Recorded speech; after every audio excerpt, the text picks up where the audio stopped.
gib mal einfach eins und dann legen wir die hier hin und dann passt das. Danke. Dankeschön, wir fangen jetzt an. Would the House please come to order? Sorry? It's set up so you can just speak normally. Actually, you should be able to. Okay. Would the House please come to order? The opening ceremony will begin now. Honorable Secretary General, student officers, distinguished delegates, Herr Stefan Bochan, Dr. Markus Lima, Ms. Mavish Siddiqui, Dr. Jan Philippon, directors, and guests watching over the live stream. On behalf of the BALMUN team, it is my pleasure to welcome you to the 15th annual session of the BALMUN Conference. My name is Ophelia Reuter, and I have the honor of serving as the President of the General Assembly at this year's conference. Seated to my left is Jamie Puchantek, this year's Secretary General. On behalf of the entire BALMUN team, I would like to welcome you all to the conference and express my appreciation that you are all here with us in Rostock to debate a vital issue. For the next 3 days, you will be debating the topic of overcoming obstacles to optimize our approach to human rights standards. Therefore, I would like to yield the floor to this year's President of the General Assembly, Ophelia, to present this year's conference theme.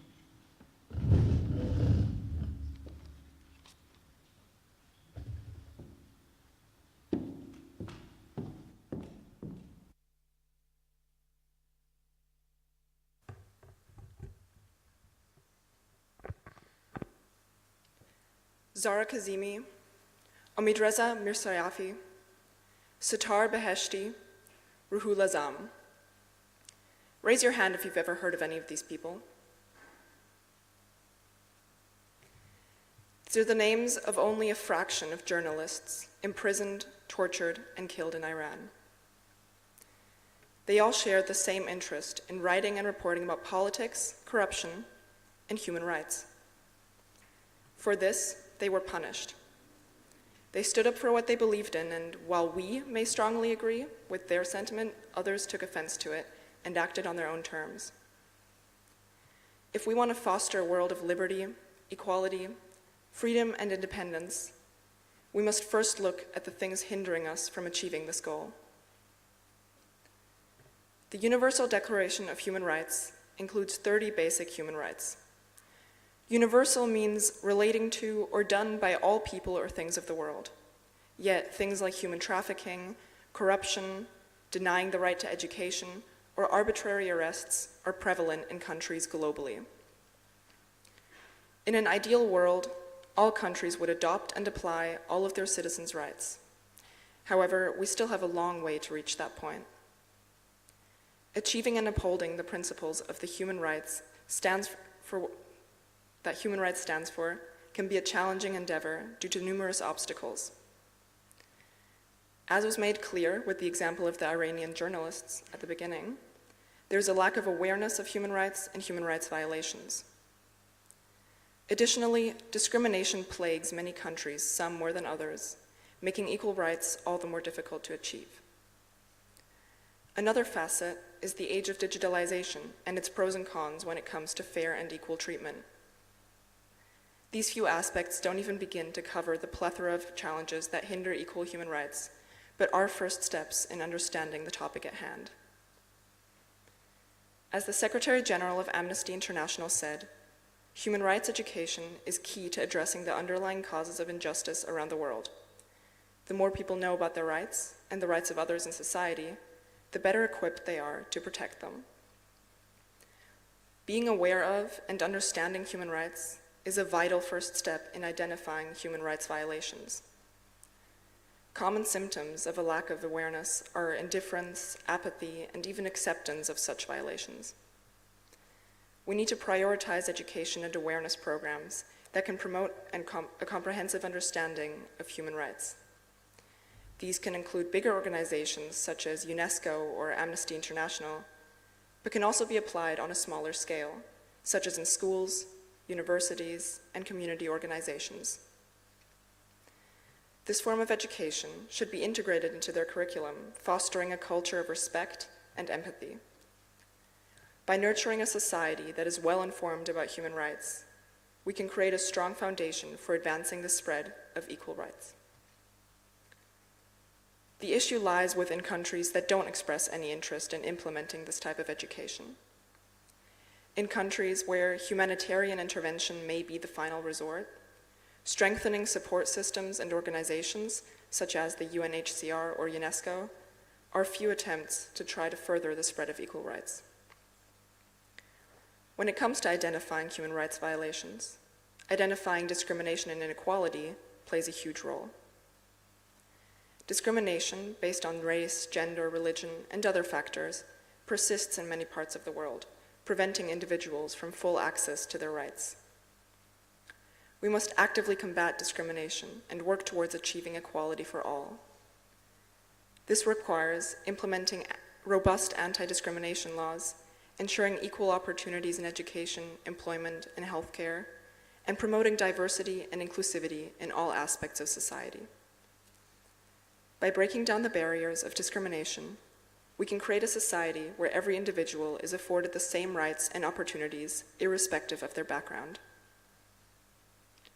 A significant hindrance in achieving this equality is once again reluctant member states that, instead of promoting rights for all, restrict rights and oppress specific groups.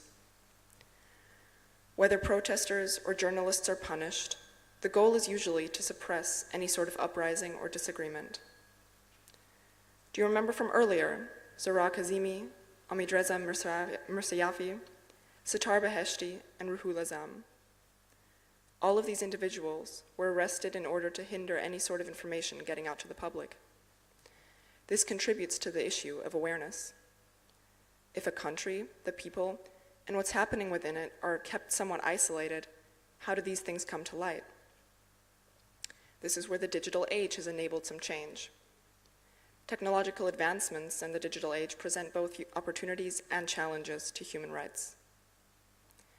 While technology can facilitate the promotion and protection of such rights, it can also be misused to violate privacy, enable surveillance, and spread hate speech. We must harness the power of technology responsibly. Governments and tech companies could possibly collaborate to develop and implement regulations that safeguard privacy, prevent online harassment, and combat disinformation. We could also bridge the digital divide to ensure equal access to technology and digital literacy, leaving no one behind in the digital era.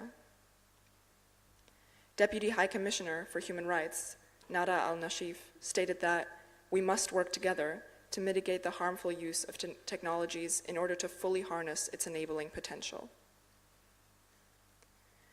Overcoming obstacles to optimize our approach to human rights. It's a challenging but crucial task. By increasing awareness, combating discrimination, promoting accountability, and responsibly utilizing technology, we can move closer to a society that upholds and respects these rights for all.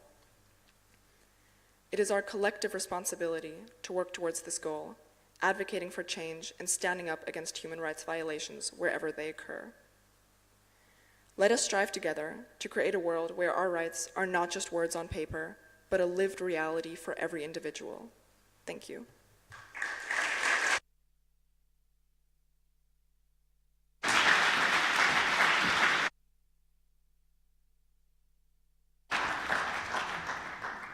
Thank you, Ophelia, for expanding on the conference topic. We are also thankful for one of our biggest supporters, Stefan Bochan, the Senator of Education and BALMUN patron. Herr Bochan, we are glad that, despite your busy schedule, you made time to speak to us today. You now have the floor.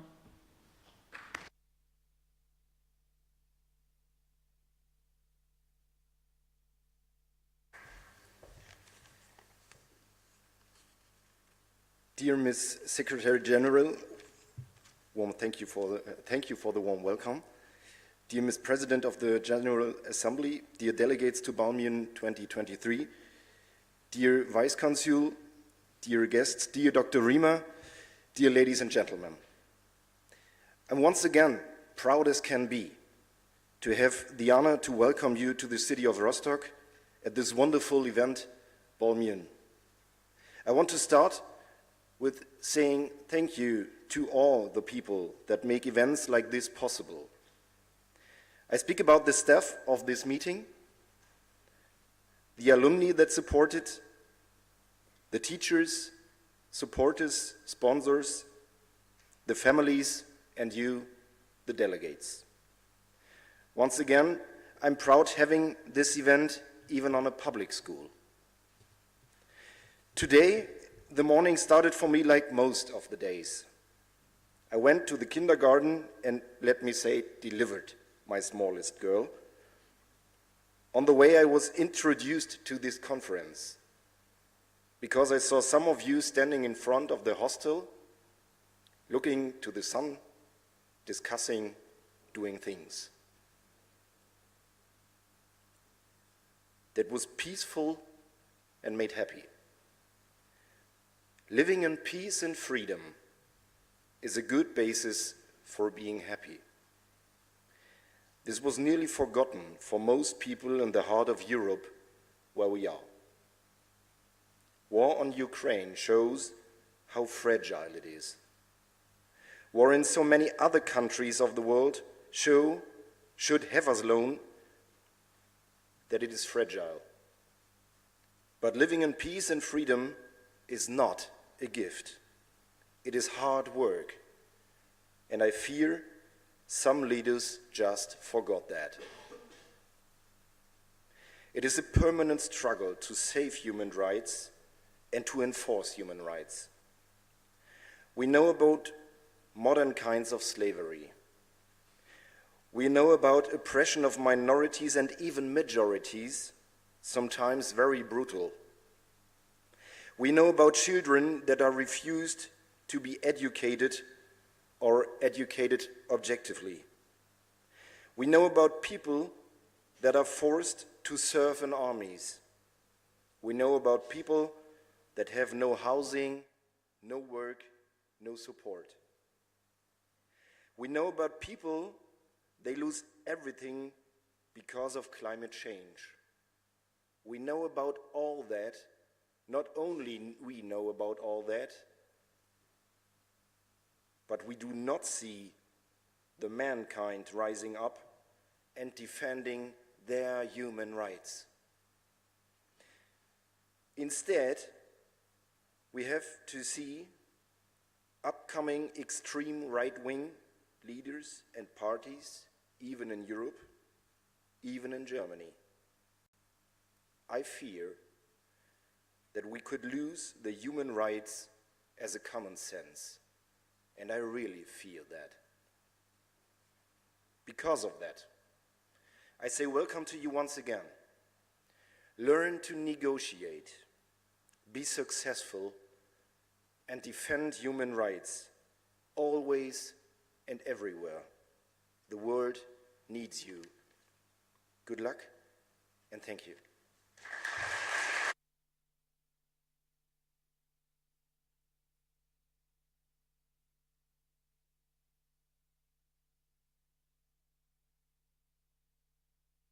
Sorry, could I get the thanks? Thank you, Herr Bochan, for your informative introduction to the conference and for highlighting the obstacles we have to overcome all around the world. We would like to extend our gratitude to the Innerstädtisches Gymnasium Rostock for their large input in making this conference a success. Aside from accommodating our committee sessions here at the school, they've enabled us to hold a successful organized conference. I would especially like to thank Dr. Lima, the principal of the ISG, for his continuous support of this conference. Dr. Lima, you now have the floor.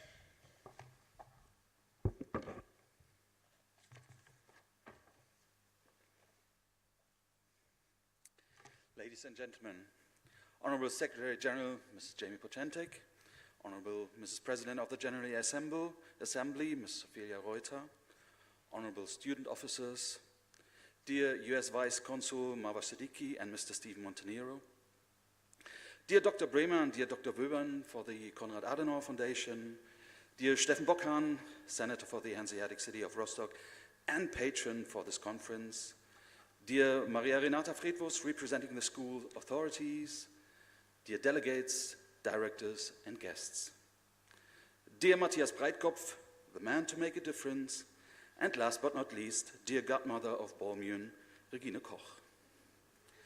To all of you, a very warm welcome on the occasion of the ISG's BALMUN Conference 2023. This year's topic, focusing on human rights standards, is once again a very political one. Seemingly very abstract on the outside, yet very personal when we take a closer look. And this is one thing about these model United Nations conferences. Take away the model. This is real. Students from 21 nations coming together saying that they pretend to play politics, whereas indeed they are performing live and actual political discourse, sticking to rules, researching different agendas, debating issues through the eyes of different nations, and, last but not least, interacting personally, making it so much harder to ignore each other, even though opinions might go completely different ways. So, apart from the inspiring teachers on board, my special thanks go out to the senior BALMUN staff who, amidst their own high school exams and term papers, have prepared another inspiring conference. However, I am grateful to every single member of BALMUN staff and all the partners involved who have invested and continue to invest hard work and uncountable hours to rock this event. And again, I will be proud to deliver one or the other rock together with Ms. Bochan myself tomorrow. As the head of school, I could not be prouder to have students and teachers like those who make BALMUN happen. Dear delegates, when Resolution 217A passed the General Assembly of the United Nations on December the 10th, 1948, it had been drafted by representatives with different legal and cultural backgrounds from all regions of the world. The United Nations, then a very young congregation of the nations of the world, founded in the aftermath of the incredibly cruel and devastating World War II, set out to define nothing less than a universal law, standards that must apply to every human being. This was, not exclusively, but without any doubt also an answer to the brutal fascist ideologies that had brought different peoples close to their own extinction in Europe in the early 20th century. Human rights, however, did not materialize just like that in 1948. We find them in history in the French Revolution: security, freedom, possession, and the right to disobey. We find them in the American Declaration of Independence: life, liberty, and the pursuit of happiness. And the basic idea of those rights may even be traced back to the ancient Babel 600 years before Christ and then written on the Cyrus cylinder. Modern constitutions are based on these ideas. The general statement of the untouchable human dignity in Article 1 of the German Grundgesetz is written proof of that. Those human rights put every individual human being into an individual position on this planet, unlike a bird in the sky, a leaf on a tree, or a bumblebee in the grass. Human beings have given themselves the mutual acknowledgement of their existence, sometimes based on religious beliefs, sometimes based on common sense.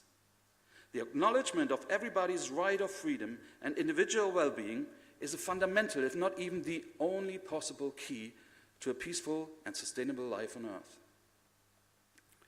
As Secretary General Honorable Mrs. Bochan has pointed out accurately in this year's welcoming letter, human rights are infringed in more ways than one can imagine, ranging from religious discrimination to slavery to the lack of children's rights. She continues to say that this is something we simply cannot tolerate and urges you, the delegates of this conference, to find solutions to that. And this brings me back to my point saying that this conference is more than a model game. It is part of the real thing, part of contemporary and future discourse.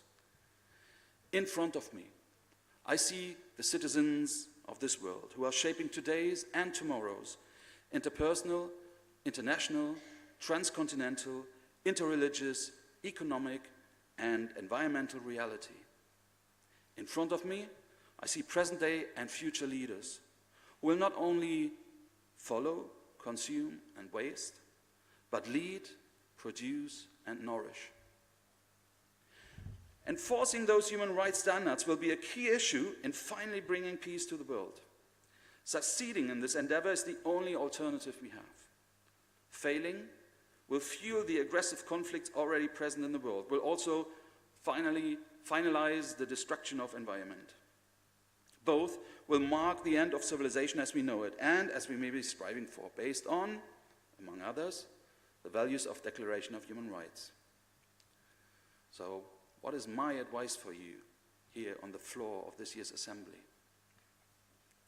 German and English language both know the following proverb: too many chefs spoil the broth.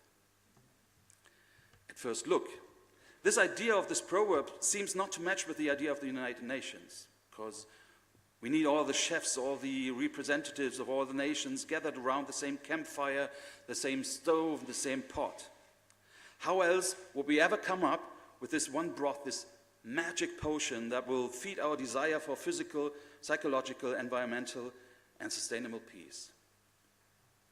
I tell you what, it's not about how many chefs you gather. It's not about how many different ingredients you put in the pot. It's about the one ingredient you leave outside the pot. And this ingredient is me. Leave away the egocentric perspective. Turn away from self-centered politics that take but not give. Accept that the less profit you make, the more we all benefit. And be the first to take a step back so others can follow, because that is true leadership. This year's conference motto is not only about human rights and their history. It doesn't say we only want to talk about how difficult it is and how there's no hope and we'll never get there. The motto challenges the obstacles on the way to approaching human rights standards. And we all can do something here. Acknowledge that we are an obstacle too. Our living standards, our use of fossil resources, the way we litter the planet, our exploitation of people in the countries of the global south, our way of building walls instead of partnerships, us challenging international treaties once they challenge us, like the International Court of Justice, us pointing at censorship and an unfree press in other parts of the world when we, too, let people rot in isolation for showing us our own flaws. So, let's start by being less of an obstacle ourselves. Let us be an impetus. Let us listen first. Let us give up things. Let us not demand but offer. Let us share those human rights. Let me finish by wishing you all many fruitful debates, and again by quoting John Lennon this year, who said, "Just the same way we declare war, that is how we will have peace. We just need to declare it." And he said, peace is not something you wish for, it's something you make, something you do, something you are, and something you give away. Ladies and gentlemen, please declare the human rights today, tomorrow, and every other day, here and everywhere. Make it happen.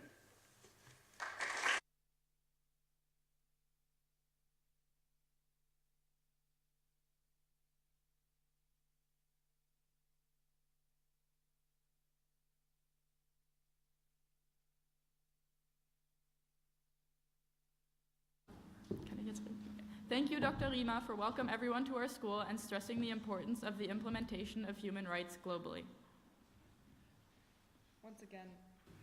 Once again, thank you, Herr Bochan and Dr. Riemer, for your introductory speeches to the conference. We will now be entertaining 2 keynote speeches. Our first speech will be coming from Deputy Consul General Mavish Siddiqui. We had the honor of listening to one of your former colleagues, the Consul General, speak at last year's conference and are thrilled to have you here today. Thank you for sharing your time and knowledge with us. Madam Deputy Consul General, you now have the floor.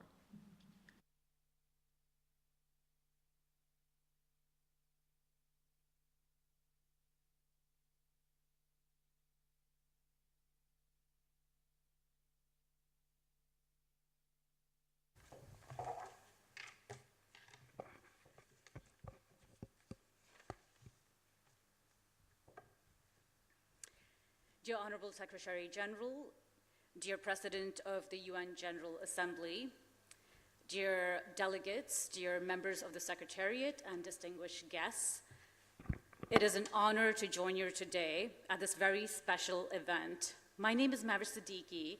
You can call me Mav if that's easier. And I'm an American diplomat with over 19 years of experience in the US Foreign Service. I don't know if it's a good thing or a bad thing. I'm a bit jaded, frankly. I've been at the Consulate General in Hamburg, which covers the jurisdiction of all of northern Germany, 16 million people, since this February. So my German's very abysmal. I apologize for that. But luckily, this is all in English, which I'm grateful for.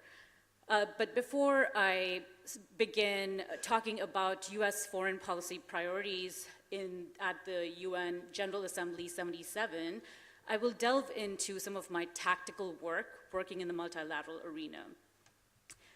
I'm thrilled to be here today, especially because I have worked closely with the United Nations, and it is a labyrinthine process.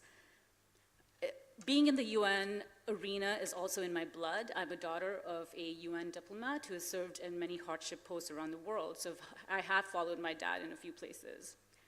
And I definitely have a very special heart for diplomacy and the multilateral arena, unlike some of my fellow colleagues.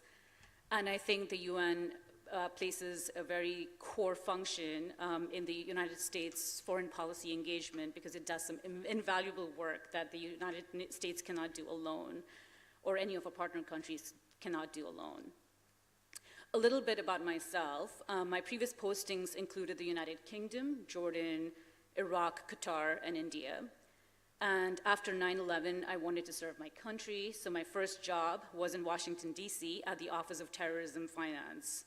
I coordinated the freezing of assets of 55 foreign terrorist organizations at this time, and this involved very close coordination with the United Nations Security Council Resolution Committee 1373 and central banks around the world, which were very imperative in freezing assets of bad actors. While I'm a public diplomacy and press officer by trade, I'm passionately driven by economic, science, technology, and health issues and environmental issues because I used to be a former genetic engineer before I joined the Foreign Service. So I'm really excited about the multilateral arena, which helps me basically fulfill my passion. So I was the US face, or the alternate permanent representative to the International Mobile Satellites Organization, which is part of, it's an arm of the UN, which sits in London, and I was also the alternate perm rep for the International Maritime Organization, which is the arm of the UN that controls world shipping.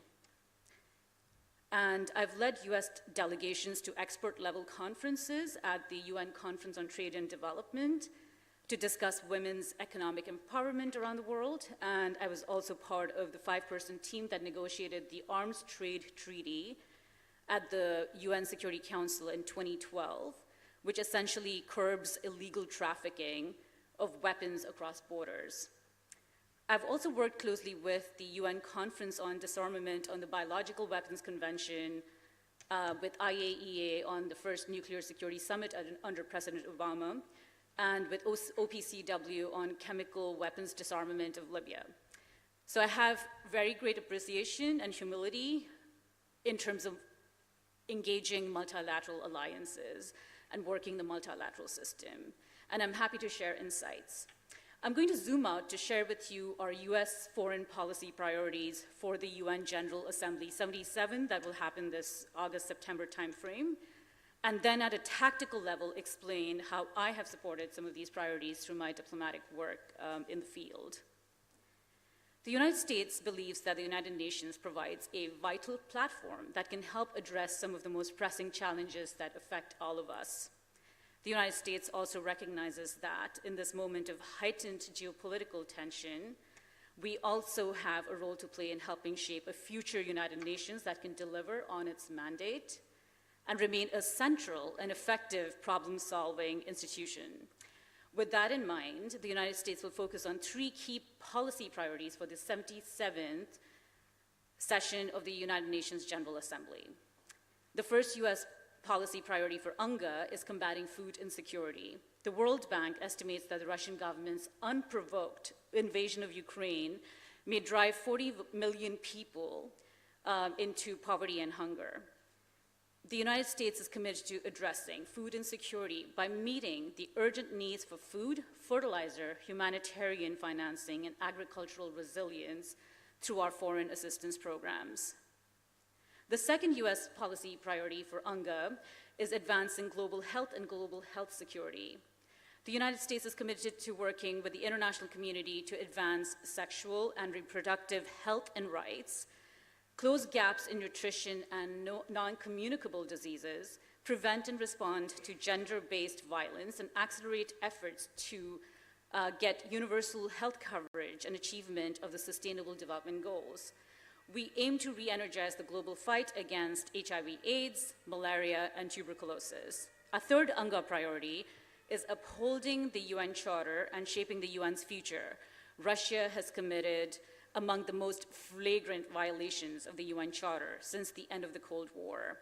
We will reaffirm our support for Ukraine's sovereignty, territorial integrity, and independence as protected under the UN Charter as we concurrently seek to address this war's adverse consequences and prepare the ground for an eventual diplomatic process to end this whole shebang. We reaffirm the future of the United Nations and the international system, and we hope that the UN Charter will basically teach Russia a lesson. Finally, given the overarching policy priority of BALMUN to focus on human rights, which is very critical and a core function of our US foreign policy multilateral engagement, human rights are central pillars of US foreign policy. The United States will defend, protect, and advance respect for human rights and fundamental freedoms.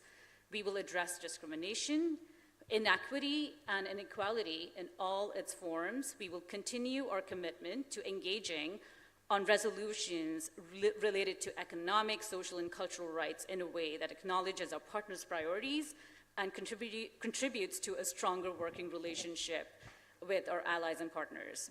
Now, I will share with you how, as a diplomat who worked in various developing countries, applied some of the multilateral framework to my work. I'll start with food security. I was posted to Iraq as the only environment, science, technology, and health officer that covered the whole region of Iraq, and as well as a little bit of Syria and Turkey. And part of my job was to assist the Iraqis in resuscitating the fabled marshlands that were previously the wheat basket of the world until Saddam Hussein decided to drive them out to find his enemies. I essentially managed a $30 million grant that was awarded to the UN Development Program, and I brought in experts from the US Department of State, who are basically the US Department of Agriculture, to educate the Iraqi agriculturists and marine fisheries to bring back indigenous fish, water buffalo, and date palms back to the Iraqi marshlands. These flora and fauna existed in Iraq for thousands of years until Saddam Hussein dried out those marshlands. So it was my job, along with the US team, to resuscitate these marshlands. Food security is part of the US-Iraqi bilateral relationship. NASA heard of our very important work and wanted to join the bandwagon. So I negotiated the first memorandum of understanding between NASA and the Iraqi government to support the Iraqis launch their first satellite ever. It was a little cube satellite called TigrisSat, basically named after the Tigris River. And basically, the satellite helped study desertification as well as agricultural yields from genetically modified plants. And this technology helped the Iraqis grow resilient fruit-bearing plants in a very acrid and harsh desert environment. And so this was a multilateral success. Staying on the topic of Iraq, one of my jobs was also to manage the biggest nuclear decommissioning projects in Iraq. This was a US foreign policy priority. Young mothers in Iraq were reporting to the World Health Organization that their kids were being born with birth defects owing to radioactive water and environmental pollutants, which were basically from orphaned radioactive sources. Saddam Hussein had aspirations to build nuclear power plants, and essentially, once he left, there were no nuclear safeguards left. And so all this radioactive water was getting leached into the soil and the water table in Iraq. So I worked very closely with the Iraqi Ministry of Science and Technology, with the UN Development Program, as well as our Environmental Protection Agency. And we helped clean up this mess and conduct a huge nuclear decommissioning effort, and this was a massive multilateral success because we haven't heard of any cases of blood cancer since in Iraq. Pivoting away from Iraq, my most recent UN engagement was at as the IMO, International Maritime Organization's US Alt Permanent Rep. And there I discussed climate change and how the shipping industry could basically work to lessen the carbon burden on our planet. All in all, it was an honor to serve the United States in the multilateral arena and figure out ways to engage our traditional partners, new allies, as well as our adversaries at the UN. Diplomacy usually takes place outside the public eye. It is therefore difficult to get an insight into the profession and the actual work that goes into the final negotiations and agreements. During the arms trade treaty negotiations, we couldn't start the conference on time because the Palestinians and the Holy See, which is the Vatican, decided to sit next to Palau and Haiti, respectively, as regular member states would, and we had to work the room and do back-channel negotiations and find proxy allies to convince them to return back to observer status, or we wouldn't have been able to start the conference. I had to leverage my French, Hindi, Urdu, and Arabic skills to engage the Caribbean bloc, the South Asian NAM countries, and the Arab League bloc, and it's thanks to the Moroccans and Egyptians that we managed to convince the Palestinians to move back to observer status, and we engaged closely with EU countries to work with the Holy See, which helped to start the Arms Trade Treaty Conference 4 days after its actual start. It takes a lot of experience, patience, and strong people-to-people diplomatic skills and ability to quickly familiarize yourself with the terrain you're working in. The big picture is often much more complicated, as some of our speakers have mentioned, than it seems from the outside. One would like to solve all the problems in the world at once, but diplomacy requires a very high degree of structure. No matter how much work is put into urgent issues, there is often no success. Diplomacy can take years of working step by step toward a larger goal. As a UN staff member, you have to be extremely patient and extremely humble, and I appreciate the pearls of wisdom of our former speaker who mentioned that. I encourage all of you to pretend like you're working for the real UN, and you have the chops to make it happen. Try to soak this experience in, go into your working groups, and try to get the best outcome as possible. But most importantly, have fun and enjoy the exchange. Thank you so much for your time.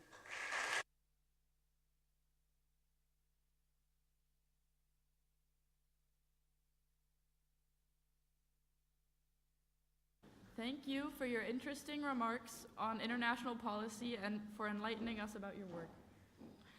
Your experience in international relations and your knowledge on this conference theme is a great asset for our delegates. We are thankful that you made time for us today.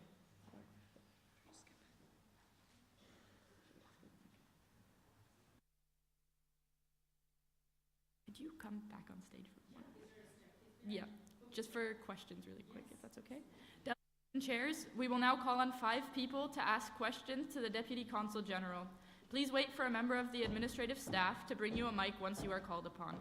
Please remember that these questions do not have to come from your country's policy. If you guys have questions, you can raise your placards or raise your hands now.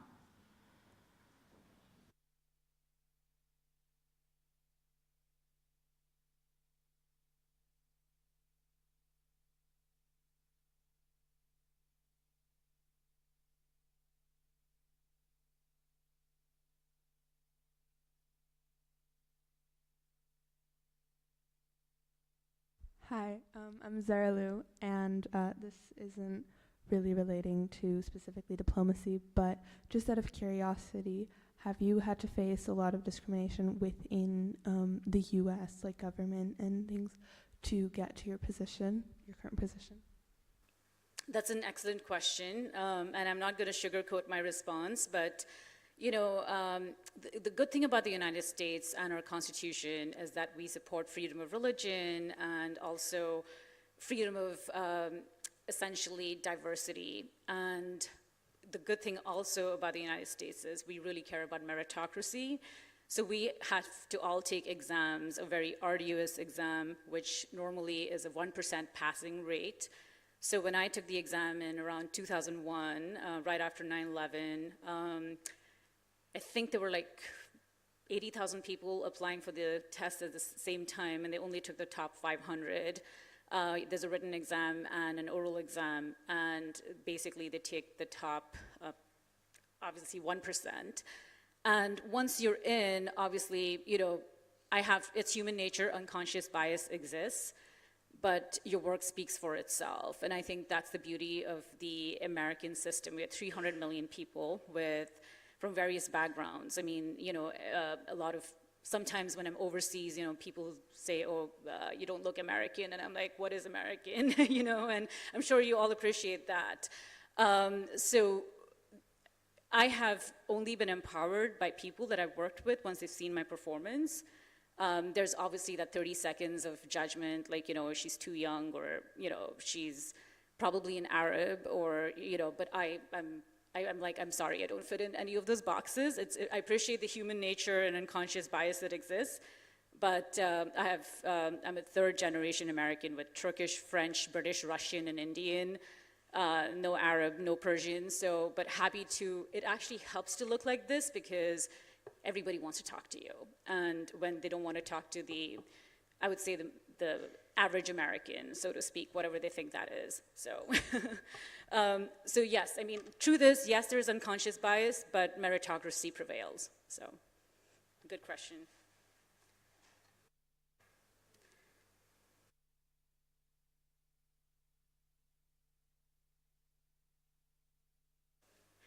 I see like 2 hands.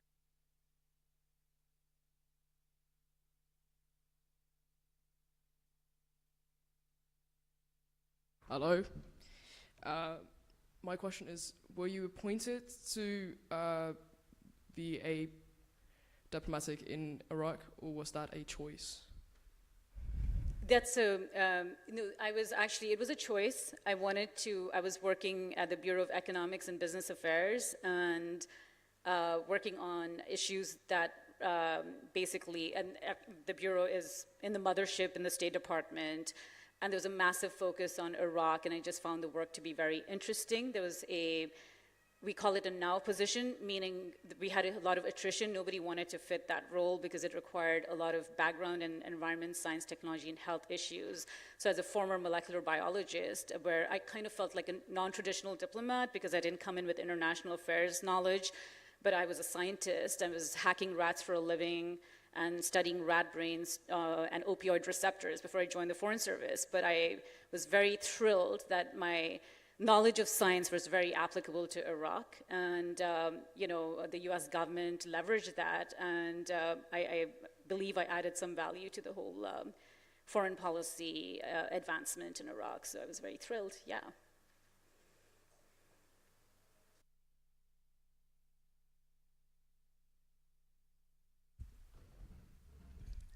Hi, thank you for your amazing speech. I'm the delegate of the United States in the J1 Assembly, the J1 Committee, which is disarmament, and we're discussing the financing of terrorist organizations and illicit arms trade. So it's basically the thing you do for a living, which is really cool. And I'd like to ask, what would you recommend to me and my fellow delegates to do as the first thing to put as the first operative clause to our resolutions to tackle these topics? What would you recommend us to do? So the one thing that I learned during the whole process of freezing assets is that you really need buy-in from the private industry, which is the banking sector, because that's where the money is, and you also need buy-in from countries that you sometimes won't typically speak to. I mean, I'll give you a very silly example, but you know, the head of the National Bank of Pakistan, he was sadly suffering from, he had a brain tumor, but he was not very forthcoming initially in revealing data of the terrorist assets that were parked in the National Bank of Pakistan. And so we offered him a surgery. You know, we offered that we will fly him to Germany, in fact, via military aircraft from Pakistan and help with the brain surgery, which would have otherwise cost him an arm and a leg, no pun intended. You know, and so in return for that, he was very willing to play. So, I mean, diplomacy is, you know, it's not just about government to government connectivity. I would recommend going into civil society and figuring out sort of the whole of society approach to solving a problem. With terrorism finance, it's a very unique arena because now that a lot of the bad actors have figured out that, oh, you know, the United States and other countries and the United Nations can track money in the banking arena. So they are looking into the system called Hawala, which basically is like a barter system. I would really recommend getting educated on what Hawala means because, you know, it's an informal system which circumvents the banking arena. And for that, human intelligence is very, very critical, and I don't think we had much of it. So I would also recommend having, you know, basically emboldening your team with a lot of assets, such as people who know how to speak the local language and are able to make friends and figure out through back channels, you know, which arenas the terrorists are leveraging. For instance, there was this Yemeni terrorist group, and I can talk about this in an unclassified setting. It's been over 20 years, but they were using like their frontline shops were basically these beautiful, very delicious honey from these exclusive bees from Yemen, but they were actually, that was just a front company. In the back, they were basically terrorists, you know, financing, they were financing some crazy groups, including Al-Qaeda. So I would just recommend human intelligence, one, making friends with the non-traditional partners. Country to country will not help as much as the whole of society engagement. Hope that helps. Thank you.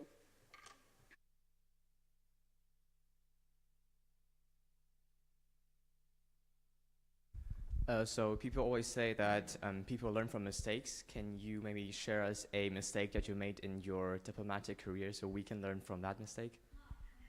Lots of mistakes on a daily basis. So, no, I mean, the good thing is the United States definitely, you know, values failure to quite an extent. We are very, we have started appreciating this term called failure or experimentation. And as a former scientist, I do appreciate the fact that you can fail a few times and then learn from that. And it's okay to fail. So given that, you know, there are times in the diplomatic arena where, you know, it's not a good thing to fail. Let's see, what is the one big mistake that I made in recent times? Well, okay, the Russians had attacked Salisbury, England, with you know, essentially that killed some former agents with Novichok, and they had polluted the waters in the, basically, I don't remember the name of the river, it's not the Thames, but the river in Salisbury, but it was, this Novichok poisoning had basically destroyed the economy of the town. People were reporting sick to work, and essentially, as the U.S. government, we were trying to talk to the British to warn them at times about the Russian sort of bad actor situation, but they wouldn't listen until the Novichok thing happened. But instead of engaging with the Brits, we just decided that we're going to go directly to the town of Salisbury, and that was my bad idea. Talk to the mayor directly and, you know, show our huge support and essentially, you know, help resuscitate the town's economy. The only thing is that when the Ministry of Defense, the UK Minister of Defense heard about this very last minute, that we were going sort of not host country to host country, but we're going subnationally without seeking their permission. And we didn't think we needed to seek their permission because we had done a lot of engagement beyond London and various other cities. But because this had so many foreign policy implications, he was a bit miffed about it. The good thing is it actually it put pressure on the MOD to participate in this whole, engagement with the town of Salisbury. It turned out to be a decent outcome, but it could have become a total diplomatic faux pas, and I was concerned about being PNG'd, which is going persona non grata from the UK because we hadn't talked to the MOD. But ultimately, they decided to be part of this event, and essentially, when they were there, it was very symbolic that the US and the UK stand with our special relationship to resuscitate the economy of Salisbury, and we together want to fight against the bad actors, the Russians. So that helped actually shape another collaboration. I got DARPA, which is our defense labs, to collaborate with the Defense Science and Technology Labs in London to do forensics, and they were together able to figure out exactly how much Novichok, how much poisoning, and how to clean up that poisoning. So it turned out to be a decent outcome. It was very risky, and yeah. So I see that as a failure that turned into a good success.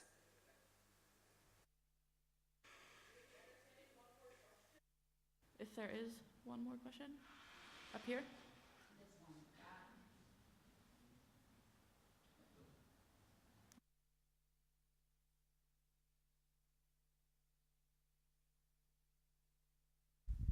So I'm chairing the Security Council, where obviously you have the veto, so you really need everyone on board.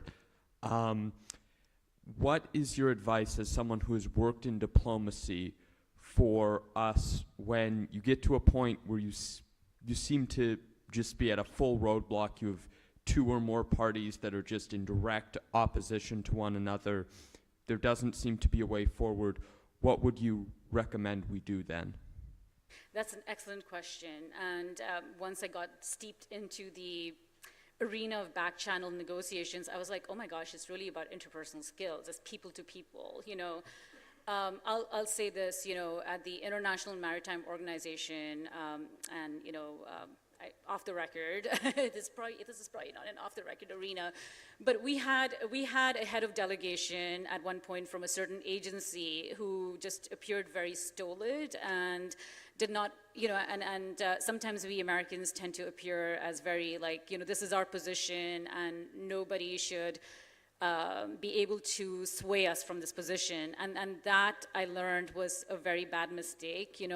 We have to really humble ourselves because it's an egalitarian arena. You could be a small country like Solomon Islands and you have a vote, and so I would recommend a lot of good people-to-people diplomacy. And if you're not allowed to talk to some country partners, I don't think you'll have that issue as an American. There are certain countries, like I can't talk to the Iranians, for instance. We don't have diplomatic relations with them. So what I would do is use proxy allies, so the Emiratis are very good friends of ours. So I will, use them to engage the Iranians to basically vote on a certain resolution, say the Arms Trade Treaty, that sort of thing. But wining, dining, taking people out to coffee and being humble and kind of speaking a few languages really helps. So I would highly recommend leveraging the 6 UN languages or basically using proxy allies to get to yes, if that makes sense. And more power to you. Can I get the mic? Thanks.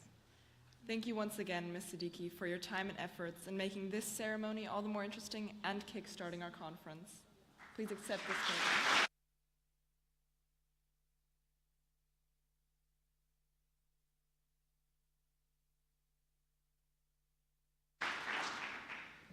Next, it is my pleasure to introduce Dr. Jan Philipp Bölban, the Desk Officer for Eastern Europe at the Konrad Adenauer Stiftung.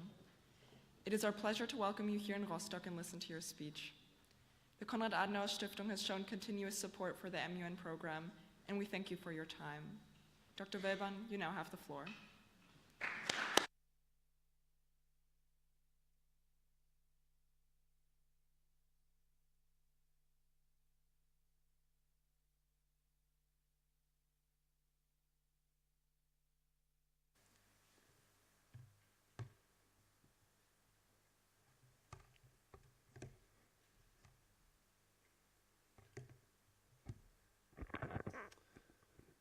Madam President, Madam Secretary General, dear Excellencies, dear participants of this year's BALMUN conference, it is a great honor for me to be invited as a speaker today.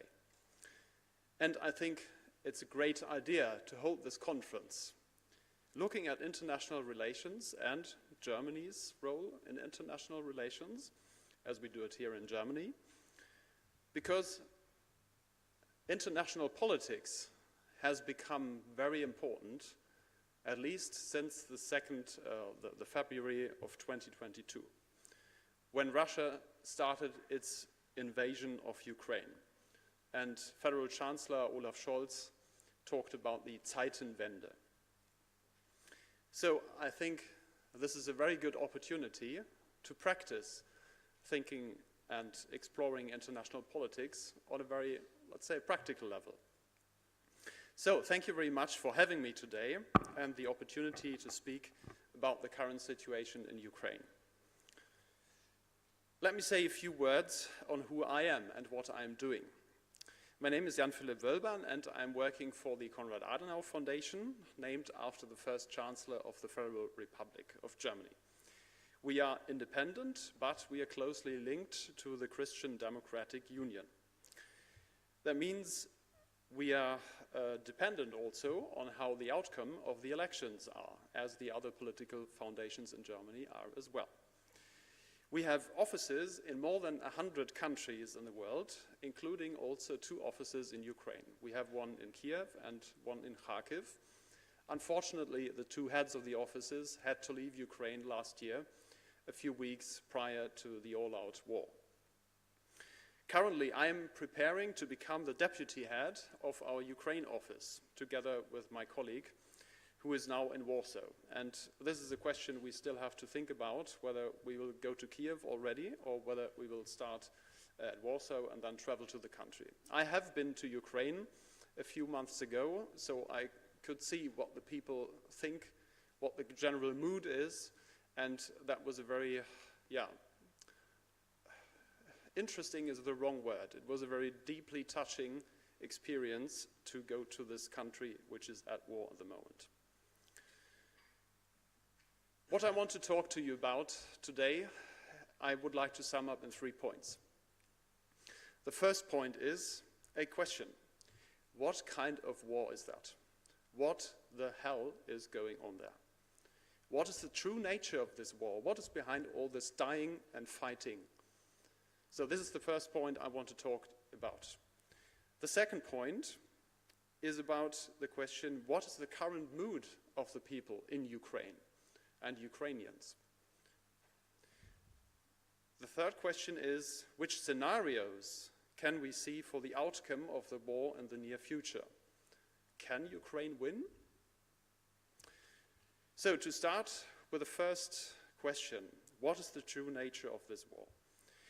I think what is striking most when we look at this war is that it was very clear right from the beginning of this all-out war in February 2022, who is the aggressor and who is the victim. I think we never had this situation which it was so clear in the last decades. I cannot remember any constellation where we had this clear sign. There's one who aggresses, who just invades for no reason, and the one who's the victim. So this is, I think, something which really characterizes this war. We have a clear constellation. There is one aggressor and one who's the victim. One who violates international law and one who has the right to defend himself. The Harvard historian Seri Plochy, he is a Ukrainian by birth, he has characterized the war in his recent book as a quote, a 19th century war fought with 20th century tactics and 21st century weaponry. And I think this characterizes this war excellently. It is a 19th century war because Putin's motive is an imperialistic vision. It is the vision of a greater Russia, or the all-Russian nation, or even trinity of the Russian nation, which consists of Russia, Ukraine, and Belarus. So this is the imperialistic concept Putin has in his mind. And this is a kind of union the Kremlin wants to restore, but at least in the case of Ukraine has failed so far. Looking at Belarus, well, he has this country under his control. But he has not come to that point. He has not reached this goal to conquer Ukraine. But this is essential for Putin's vision. He wants to have this reunited tripartite Russian nation. This war is fought with tactics from World War II, or tactics of the Cold War. We see large tank armies trying to gain vast territories. We see blitzkriegs, or at least the Russians tried to do a blitzkrieg. So these are all things you learned at history lessons. You learned them when talking about the Second World War. So, and this is something which strikes us so much. We never thought, especially as Germans, okay, these are, well, things from history. That's long way, decades. But now we have this war with tactics from the Second World War and yeah, the Cold War we see in Europe. And finally, the war is fought with modern weapons, including intelligence, which is very important, including cyber warfare. And I think this is the first war we can follow on YouTube and on Telegram channels. So this is something completely new. I cannot remember when this was the last time where you could get this information just, from the drones a few minutes or seconds or hours ago, what is going on in the Donbass 1,500 kilometers to the east. And let me make one thing clear. No, it is not a war Russia fights against Ukraine and the West because it has been provoked by NATO's expansion. I don't believe in that. I rather think this is an argument by the Russian regime to hide or to conceal its real motives, that the Russian regime is afraid of a strong, independent, and democratic Ukrainian nation, which no longer wants to be commanded by the Kremlin. Talking about NATO expansion was a very clever move to catch the sympathies of many people in Germany, in particular those who were or are still critical against the role of the US in Europe and Germany. So I don't think this argument holds water. It is not about NATO expansion. It is about a democratic future of Ukraine. And this is something Putin's regime does not want, because in the end, it threatens his own power. If Ukraine wins, then the Ukrainians will have shown Russia can lose this war. And this is something Russia must prevent. To make it clear, the Putin regime must prevent. The second question I'd like to talk about: what is the current mood of the people in Ukraine? Wars are not only fought on the battlefield, they are also fought in people's hearts and their minds. It is interesting to look at recent polls, which are still done in Ukraine, and the results are quite clear. The recent poll showed that more than 80% of Ukrainians want to fight on. They want to go on fighting until Ukraine has liberated all its territories within the borders of 1991. So they want to restore the international order. Another approximately 10% also want to go on to fight until Ukraine has reconquered the territories it had before the all-out war in February 2022. There is only a very small minority of a few percent who think that the expansion of Ukrainian territory is a good idea. So this is nothing which has any basis in data. Yeah? The Ukrainians, they want to liberate their territory, but they are not a threat to Russia. And these demoscopic figures, they are also in line with personal impressions that journalists from civil society and others have gained in their travels through Ukraine, including myself. I talked to many people, especially those who have a good oversight of what people think, what they say if they are not asked in public. And they said, although there is a great exhaustion from the war that has now lasted for over a year, there is no war fatigue. in the sense that there is an influential political group of people that seek peace negotiations with Russia and would even be willing to make territorial concessions. No, this is not the case. The country's unity, which is great after all, and greater than ever before, is also reflected in the broad support for President Zelensky. Of course, the media are under state control at the moment, but this is a result of the war and the declared state of war. But I don't see an, let's say, anti-Zelensky sentiment in the country. And I think even if Zelensky died, which could happen, Ukrainians would go on fighting. If I ask people in Ukraine, what are the reasons, why are you fighting? Many of them ask a question in return. What alternatives do we have? What happens if the Russians are successful? You can see in Bucha, you can see in Irpin, you can see in the numerous torture chambers which were discovered in the liberated territories. You can see in the case of the abducted children, destroyed cities, etc., etc., etc. So the mood is we have no alternative to fighting this war. Which leads me to the third point I'd like to talk about. Which scenarios can we see for the outcome of the war in the near future? Can Ukraine win? Can they really win? Let me point out three possible scenarios. The first scenario is that Russia wins. What does that mean? It's really hard to say what it actually means, but I think if Russia wins, that would mean that it can hold at least those territories they had before the all-out war, including Crimea.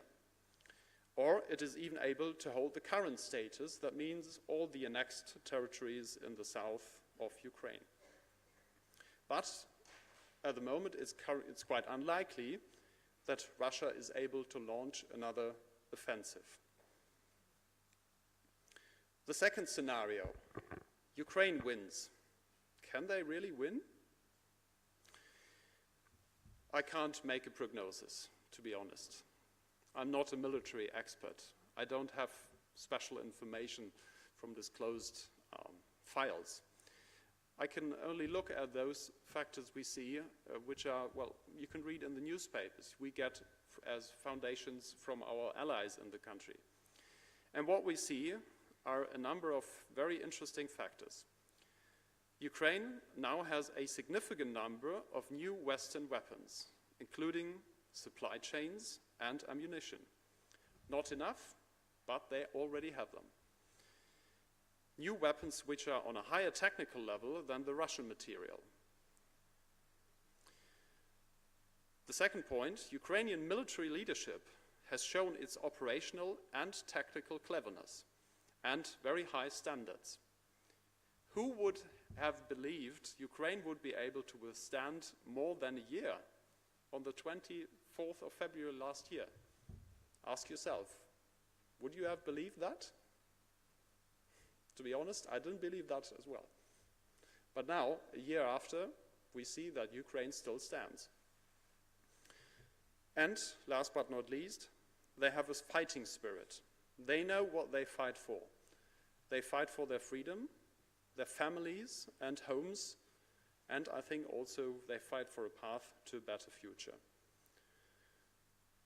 The key for a Ukrainian success is that Ukraine must turn the war of position, what we have seen in the last weeks and months, the fighting in trenches, that they must turn it into a movement war. And if they manage to do so, they might outmaneuver the Russians and regain at least a big part of their territory. So the third option, the third scenario, is a stalemate or kind of everlasting war. The upcoming counteroffensive does not lead to a major breakthrough. That could be one of these scenarios. At some point in the next months, both sides will have exhausted their forces. There will be another thousands of dead on the battlegrounds. And this is the only scenario where I think an armistice or peace talks will be realistic. Although I fear this armistice or peace would be the nucleus for a second Russian-Ukrainian war sometime in the future. And yes, let me make one thing clear as well. Russia can lose this war. It is a realistic option. Who would have thought the Russian military is as weak as it has shown? I can't tell you how the war is going to end. Nobody knows. But we should think in scenarios, and this is also one realistic scenario. So to sum up, what we see now and the outcome of the war will have big consequences also for the international order. It is a fight between a rule-based international order, we've heard quite a lot about so far, and the idea of spheres of influence. And which concept prevails in the end will have a great impact of how international politics will go on in the next years and decades to come. If there is someone who violates international law and who don't care about things like what we are doing tomorrow, this time, now here, what we are doing now, we're talking about an international rule-based order. We're talking about peaceful means of resolving conflicts. If there is somebody who's not interested in that, then the international politics will become very, very difficult. So, finally, thank you very much for your attendance. I wish you all the best for this conference, and I hope that we can practice this international rule-based order, what it means on a very practical, everyday level today. Thank you again, and maybe you have some questions, or how do you want to go on? Thank you.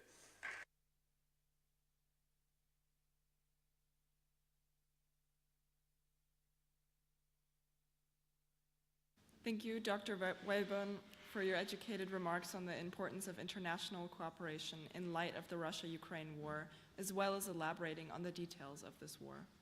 Once again, we will be calling on 5 people to ask questions to the speaker. Okay. Right there.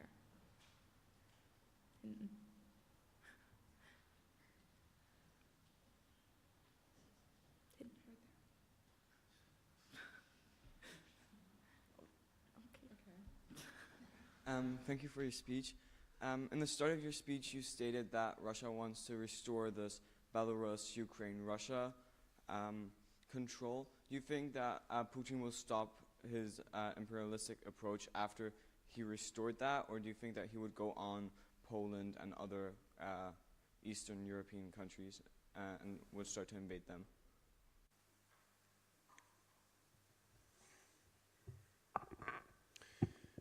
Well, I don't think he would like to get them into this union state he's now forming together with Belarus. But what he has made quite clear is that he wants NATO to go back to the borders from, I think, 1997. So before the NATO expansion in the 2004, 7, 8 years. So yeah, well, we won't see a Russian union state, something like, which is expanded to Poland, or I don't think that. There will be a kind of union state if that happens between Russia, Belarus, and Ukraine. But the question of how the other countries will be affected is more a question of to which, to which sphere they will belong.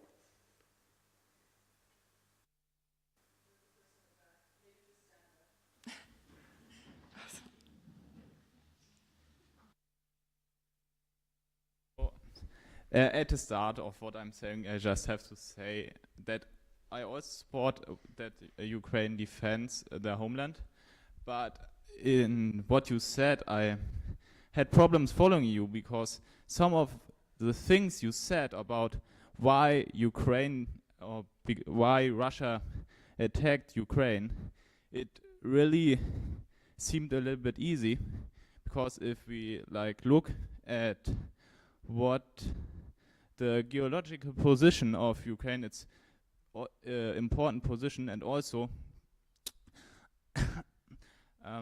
the other, just wanted to point that out, and also the other thing I wanted to ask, because what I said wasn't really a question. What do you think would be a possible like fourth outcome? Because all of the outcomes we had now, either like Russia loses completely, Russia wins part of the takes to part of the land, Russia takes all of the land, or none of them. What do you think about the nuclear option? I mean, it's logical that if Ukraine is too strong in the counterattack, it would be, from my point of view, pretty logical to just nuke the army. And I mean, and what do you think about that? What do you think about a nuclear option? Thank you. That's a very important question, because I think this talking about the nuclear option, first of all, is a means of Russian policy. It is a means of their politics to make us think this is a real option. But to be, frankly, I don't believe there is a real threat as long as everyone who presses the button in Russia knows that 5 minutes later he will be dead himself. If we have this balance, if there is this balance, and we had this in the Cold War, I think the Russian regime will not do this, because what can they win? They can win nothing with pressing the button. And the United States have made it quite clear that if Russia did something like that, that would have massive consequences. First of all, most likely it would trigger a conventional strike of US forces. The president didn't talk about that, what exactly it meant, but I think behind closed doors, they will have made it very clear what it means. So Putin cannot win anything. He cannot decide this war with throwing a nuclear weapon. The only thing I'm really concerned about is that these things tend not to be controlled for 100%. The two situations in the Cold War where a nuclear war was really, well, nearly about to start, was in moments where there was no total control.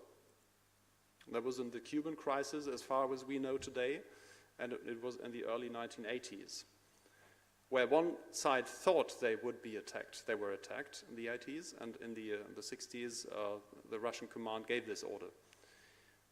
This is something I'm really concerned about, so it's very, very important that both sides still talk, that especially the Russians and Americans talk, that there is no misunderstanding which could lead to such a disastrous catastrophe. But as long as we have this balance and the American nuclear umbrella is still over Europe, I don't think this is a real option. Not. And then, are there any other questions in the house? We'll go to the very back now.